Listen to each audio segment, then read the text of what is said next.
Hi friends, god of masters Natasimham Nandamuri Balakrishna present Akhanda 2 చిత్రంలో నటిస్తున్నారు. ఈ చిత్రం వచ్చే సంక్రాంతి పండుగ కానుకగా రిలీజ్ అయ్యే ఛాన్స్ అయితే ఉందన్నమాట. అయితే అఖండ 2 తర్వాత బాలకృష్ణ ఎవరి డైరెక్షన్‌లో నటిస్తారనేది కాస్త సస్పెన్స్‌గా ఉందన్నమాట. అయితే బాలకృష్ణతో అనిల్ రావిపూడి మరో మూవీ చేయడానికి సిద్ధమవుతున్నట్లుగా తెలుస్తుంది. రాజమౌళి లాగానే అపజయం ఎరుగని ప్రయాణం చేస్తున్న దర్శకుడు అనిల్ రావిపూడి. సంక్రాంతికి వస్తున్నాం సినిమాతో 300 కోట్ల సినిమాని టాలీవుడ్‌కి అందించారన్నమాట. ప్రెజెంటు అనిల్ రావిపూడి చిరంజీవితో సినిమా అయితే చేయబోతున్నారు. 2026 సంక్రాంతి కానుకగా ఈ మూవీనైతే రిలీజ్ చేయబోతున్నారు. ఆ తర్వాత అనిల్ రావిపూడి ఎవరితో సినిమా చేస్తారన్న విషయంలో ఒక క్లారిటీ అయితే వచ్చేసిందనమాట.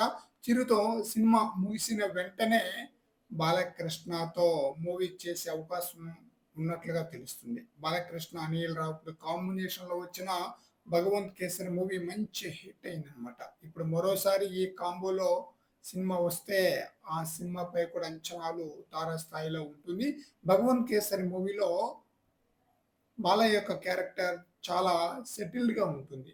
అప్పటి వరకు బాలయ్యని దర్శకుడు చూపించిన విధానం వేరు. అనిల్ రావిపూడి బాలయ్యను చూపించిన విధానం వేరు. ఆ వైవిధ్యమే 'భగవంత్ కేసరి' మూవీని నిలబెట్టింది. మంచి హిట్ కూడా అందుకుంది. అనిల్ రావిపూడి సినిమాలో 'భగవంత్ కేసరి' డిఫరెంట్ జోనర్ కూడా.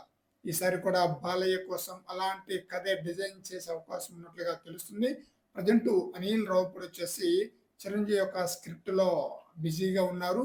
2026 సంక్రాంతికి రిలీజ్ అయ్యే ఛాన్స్ ఉంది. ఆ తర్వాత బాలయ్య సినిమాపై ఫోకస్ పెట్టబోతున్నారు అనిల్ రావిపూడి. ఫ్రెండ్స్, మరోసారి అనిల్ రావిపూడితో బాలయ్య సినిమా చేస్తే ఆ మూవీ ఎలా ఉంటుంది అనేది మీ అభిప్రాయాన్ని కామెంట్ సెక్షన్‌లో తెలియజేయండి ఫ్రెండ్స్.